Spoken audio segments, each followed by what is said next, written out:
Imagine leaving busy city life and moving permanently to the south of France.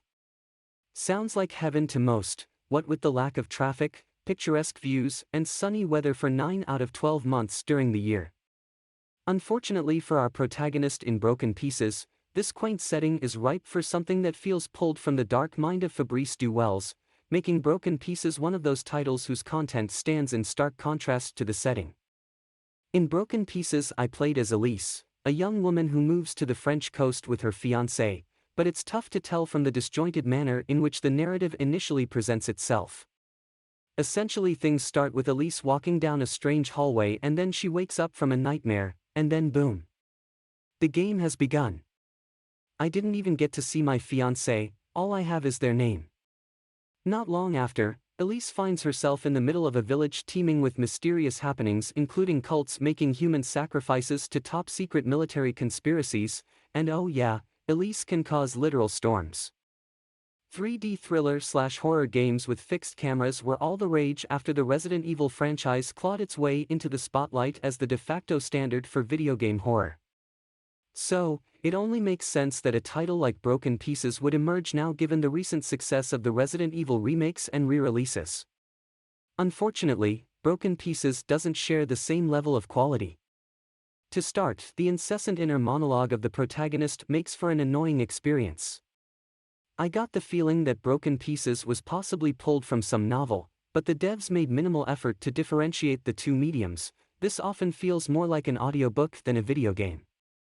Along the same lines, Elise's perpetual inner monologue drops too many hints during cutscenes and in general play, turning puzzles that could have been thought-provoking into busywork that require a discerning ear rather than an agile mind.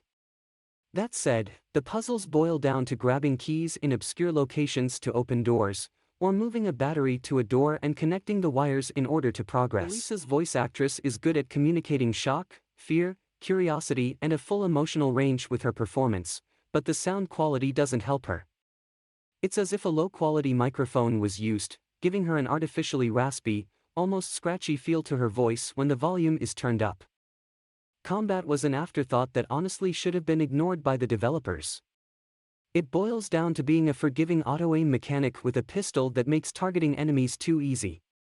There's a dodge mechanic if enemies get too close, but the button prompt never seemed to work in time.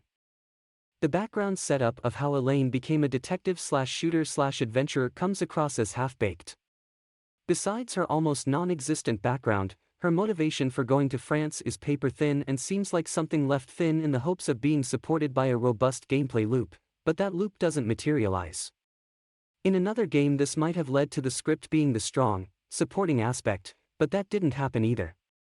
Broken Pieces has hints of solid ideas, but rarely follows through on any of them.